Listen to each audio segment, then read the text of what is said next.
तमाम दर्शकों का आज के कार्यक्रम में बहुत बहुत स्वागत, अभिनंदन आप सबको। राधे राधे। अगर आप घर रेंट पर चेंज कर रहे हैं, किराए के घर पे रहते हैं, या फिर सरकारी आवास आपको मिला है, आप उसमें जाना चाहते हैं, खासकर आज का कार्यक्रम उन्हीं लोगों के लिए है।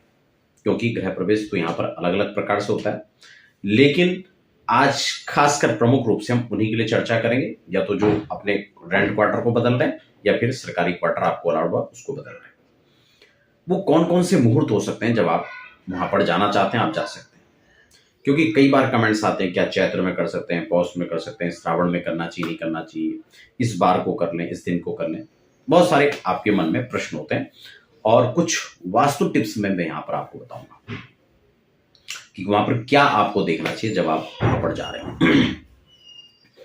तो इसी पर हम लोग विस्तार से चर्चा करेंगे। अगर आप नए दर्शक हैं, पहली बार चैनल को विजिट करें तो एक छोटा सा निवेदन भी रहेगा, चैनल को आप सब्सक्राइब करके और बेल आइकन को प्रेस कर लें, ताकि अध्यात्म ज्योतिष की चर्चा हो या फिर वास्तु आदि की हम लोग बात करते हैं, मुहूर्त पूजा पाठ की बात करते हैं, तो वो आपको अपडेट्स प्राप्त होती रहेंगी।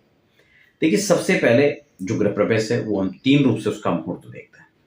एक तो नूतन गृह प्रवेश का होता है, एक पुरातन गृह प्रवेश होता है, और एक इस प्रकार से जो रेंटल गृह प्रवेश होते हैं उसको भी हम देखते हैं। दूसरा, एक जब हम लंबे समय के बाद अपने घर को लौटते हैं, मान लो कोई विदेश में उनके बच्चे रह रहे हैं, वहां पे जाकर के शिफ्ट हो गए, या भारत की किसी अन्य शहर में, गांव घर में वो बहुत दिन तक छोड़ के जा रहे हैं, 6 साल 6 महीने तक, तो पुनः जब आते हैं तो उसके लिए मुहूर्त निकाल के उसकी एक विधि है, उसके हिसाब से प्रवेश किया जाता है। पुराने समय में राजा महाराजा युद्ध लड़ करके आते थे, उस समय उनके लिए गृह प्रवेश का मुहूर्त निकाला जाता था। नववधु जो आती है उसके लिए गृह प्रवेश का मुहूर्त हम लोग निकालते हैं। तो ये बहुत सारी एक विधियां हैं। खैर, आपके लिए क्या है?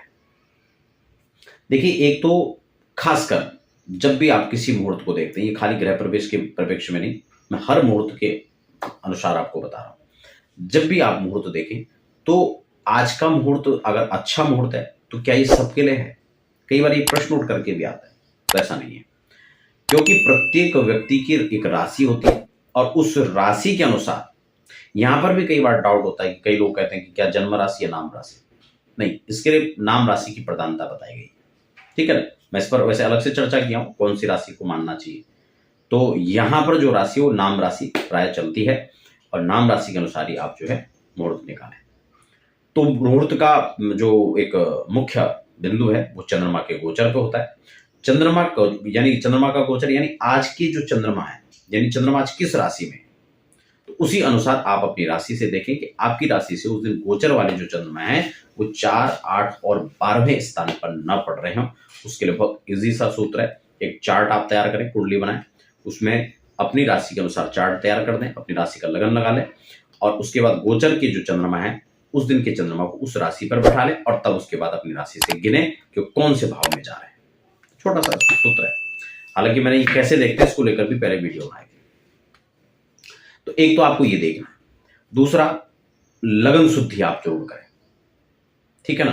कि कहीं आप ऐसे लगन में प्रवेश ना करें कि जब वहां पर आप जाएं तो वहां पर अशांति, धन का अभाव, बहुत सारी परेशानियां, रोग आदि व्याधि, ये सब परेशान करें। एक अच्छे स्थिर लगन में आपको प्रयोग करना है, प्रवेश करना है, जब आपको हर तरह से शुभदायक हो। 2 काम आपको करना है। और अब हम बात कर लेते हैं मुहूर्त के मोटे मोटे सूत्रों पर।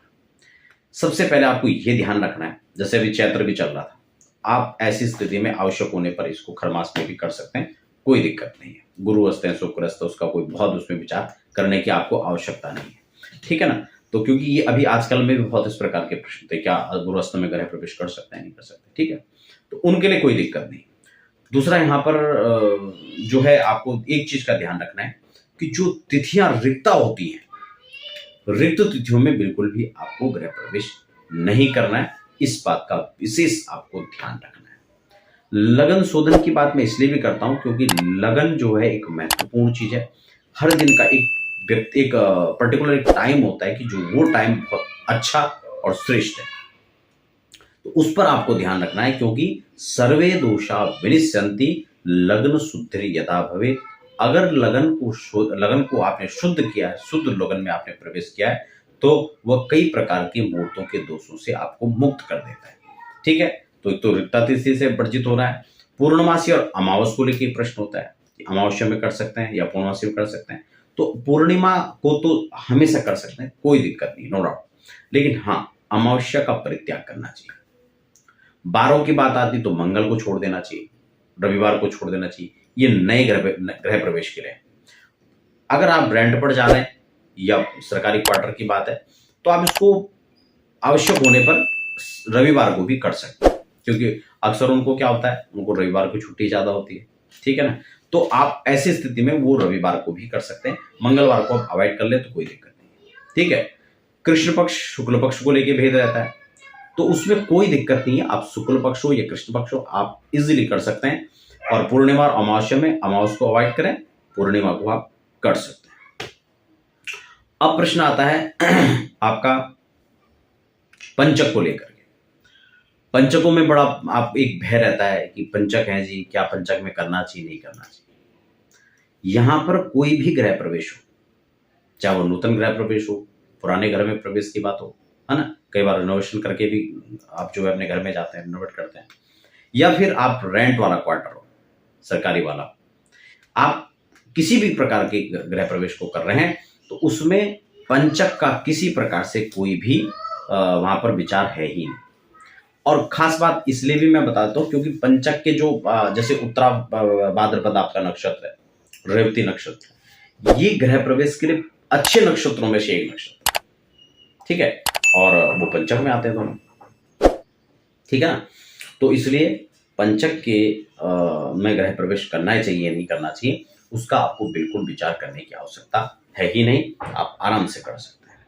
तो मैंने आपको तिथि का बता दिया, पार का बता दिया, और नक्षत्रों का भी मैंने आपको पंचक का बता दिया, ठीक है। लगन आपको बता दिया, चंद्रमा के अनुसार कैसे अपनी राशि के अनुसार चंद्रमा देखना है वो भी मैंने आपको बता दिया। अब हम बात कर लेते हैं कि वास्तु हम कैसे अपने रेंट वाले या सरकारी वाले में हम जो आवास आपके लिए आ रहे हैं उसमें आप कैसे उन सब चीजों को मुख्य रूप से देखें। देखिए, आमतौर पर जो हमें देखना चाहिए, एक तो किचन, दूसरा आपका टॉयलेट बाथरूम, मंदिर, ये प्रमुख रूप से आपको इस पर विचार करना चाहिए कि कहीं इसकी दिशा खराब ना हो।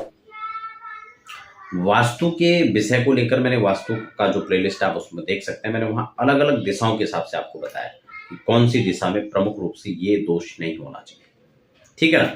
लेकिन मंदिर खासकर आपका जो है वायव्य कोण में या नैऋत्य कोण में, नैऋत्य में तो बिल्कुल होना ही नहीं चाहिए, है ना। ईशान में मंदिर हो, उत्तर में हो, पूरब में हो, ये अच्छे हैं।